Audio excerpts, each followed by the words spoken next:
What's up traders, Tom here with another video. Today we'll be discussing something that I actually find pretty disturbing.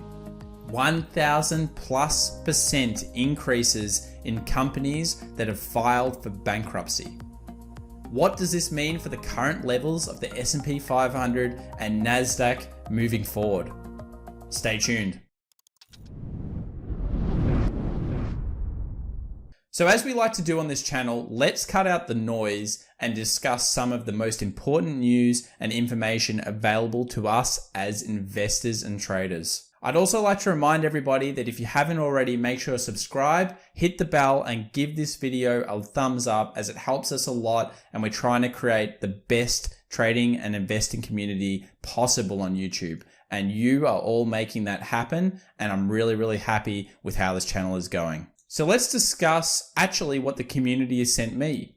So a gentleman has sent me this particular chart and he wanted me to mention that there's a big difference between the current jobs figures that everyone's talking about right now and the permanent jobs losses. And that's so true. So here we have the permanent jobs losers when compared to now and the GFC. Now there's a thing called furlough, and that doesn't mean that the job has gone yet. It just kind of means it's in limbo as far as I understand it in the US. It's a different term here in Australia. It turns out that we are at around 2.295 here when compared to what the deepest point of the GFC was, which is 6,818 here in the numbers.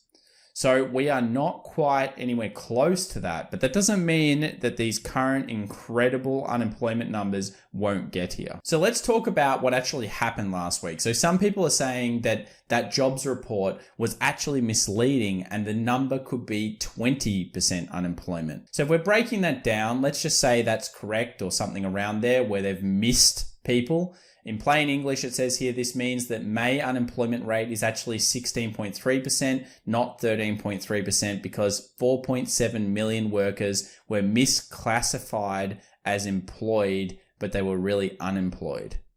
So if that's true, that's pretty important information. But the way I want to look at it is this, and I will circle this for everybody right now.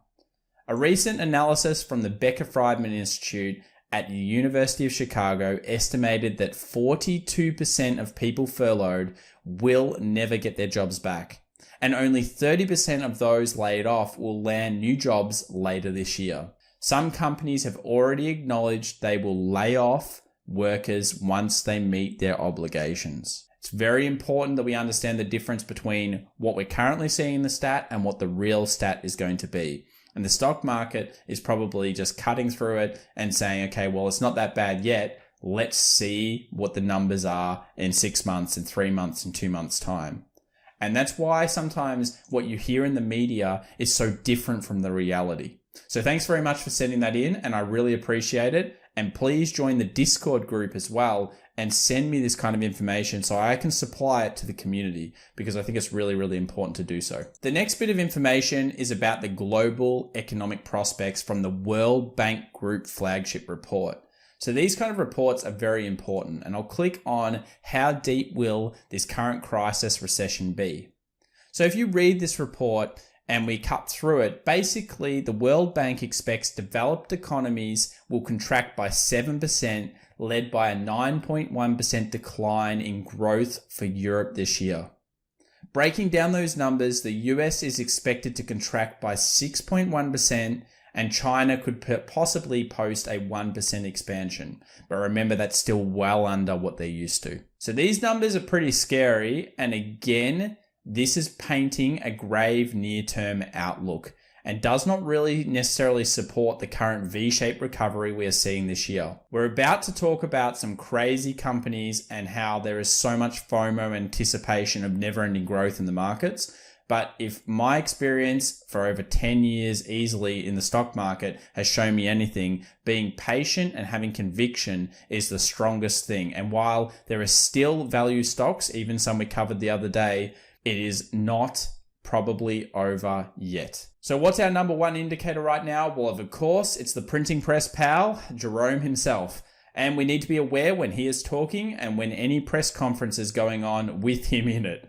So we have the FOMC coming out and doing a press conference talking about the interest rate, talking about all those types of things. The stock market will be waiting for that, and we are seeing key levels being reached just ahead of this information. No coincidence, it happens time and time again. So make sure to subscribe because we'll cover this concept more and more as we make more videos on this channel.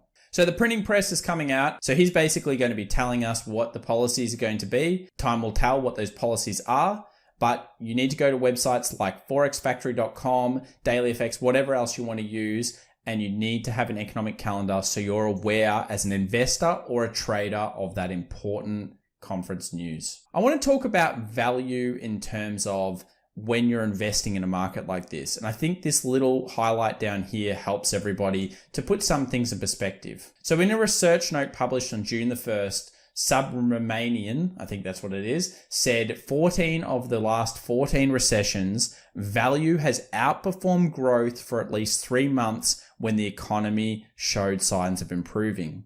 So we are seeing value and a rotation into value, but still so many value stocks are quite low. So if you're a believer that we are coming out and we are in an economic uptick and you're looking at stocks, there could be defensive value, I'll say that again, that is presenting decent buy opportunities to still get into. And we'll hopefully cover those on this channel. So, quick article from Reuters, dollar falls as nerves set before Fed policy decision. It just shows that everybody is waiting on the Fed. Brazil has 32,000 new cases in a day. The main importance of this news is obviously it's terrible, but at the same time, it shows, like we were talking about iron ore the other day, because Brazil has a big problem, Vale has had to stop output production. That's iron ore. What's happened? Iron ore spiked. There's still demand around the world, and it's helped iron ore miners. So while this is terrible, you need to be aware of all the information and think a few steps ahead, which we try to do on this channel. So let's talk about some technical analysis of the indices and some stocks that are pretty terrifying. So here we have Hertz. We've mentioned this before. It's a 2-hour chart. I've got the volume up here just so you can see how weak the volume was really on some of these big moves. And I just wanted to talk about the fact that we went from under 50 cents on the 26th of May for a bankrupt company that has filed to the 8th of June, $7. Unbelievable returns, well over 1,000% returns. So we are seeing crazy returns on stocks due to the fear of missing out and a huge amount of gambling going on in the stock market. People are treating this like sports bet. I'm telling you, it's very similar to sports betting, what we're seeing. Bankrupt companies, thousands of percent up, insane. We have another one here, Chesapeake Energy Corp. Went from around $12, same date that it started pulling off, around the 4th of June, went all the way up to 80, and then of course has crashed back down. So we have a rife amount of speculation. Where is this speculation coming from? Most likely our retail traders. So unfortunately, people like you and I. And as you see here, we search Robinhood, we search Hertz, and it is got a 0% buy rating, but it is owned and purchased by so many retail traders. So if you're a retail trader, make sure to subscribe to this channel because we'll try to help you from cutting out the noise and making more informed decisions in the future. There's quite a few bad stocks in this 100 list in terms of things that I wouldn't touch it with a barge pole. Let's face it, investors that begin make all the same mistakes as everybody always does. How many investors out there in the comments section have made 100 or 200% on stocks later to give it up because they don't diversify their portfolio and they put everything and all their eggs into a basket thinking that they are going to be able to pick the next 100, 200, 500% company? Unfortunately, it happens all too often, and it's something where you always need to consider. I like making 20, 30, 40%, 50% from quality so that I can compound my money. Whereas when you're doing it in speculative stuff, unfortunately, it can all unravel in just a few nights. All right, on to the indices. Let's talk about the NASDAQ. The NASDAQ has hit the level, 10,000, reached, ding, ding, ding. I cannot believe we reached it this fast, but whatever. We have done V-shape and more, and this is what the market likes to do. We did a video talking about V-shaped reversals, and we spoke about how the market will always like to go back up to that resistance, maybe slightly spike ahead of it, and then we will see a dip. Now, the NASDAQ has not really had significant selling on it since the rally. In fact, I think it's almost gone more bullish than bearish during this current crisis. So I've put a Fibonacci up here, and generally speaking, you would expect the Fibonacci to come down to around a 38.2 Fib, which would be where we had previous resistances and previous kind of supports. So if you're looking at the NASDAQ, that could be an opportunity where, would I be buying it right now ahead of the Fed report? Probably not. Could the Fed come out, say nothing, say we're happy with how everything's going, we're not going to do any extra?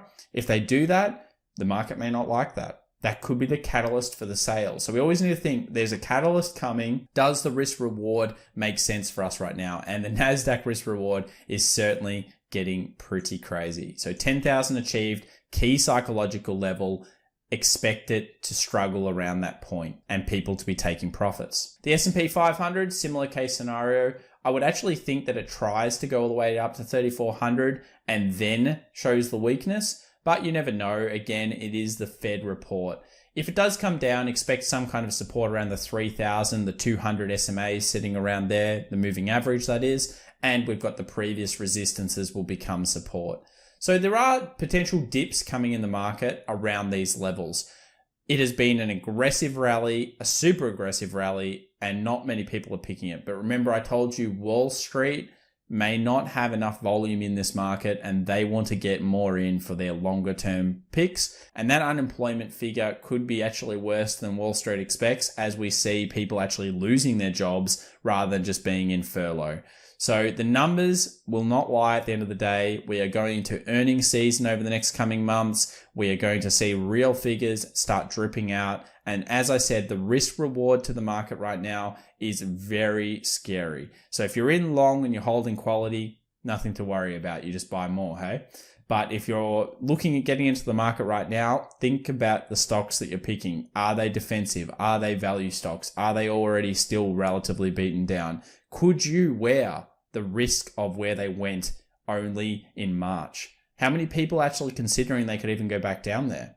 If you buy a stock and it returns to where it was in March and you can't hold that mentally or psychologically, well, you shouldn't be investing in that because you could lose all of your money and then it could go on to be more successful in the future and you'll just be sitting there going, I lost it all for what? So always think about that type of stuff. Make sure you subscribe and hit the alert button. And of course, give us a like and comment down below if that information resonated with you. If you've made a lot of money in the past off a few shares and then made the general mistake that everybody does, which is to give it all away by not diversifying, let the other traders know and share your stories because it helps everybody to learn and get better. Happy trading, everybody, and we'll see you in the next video. Bye.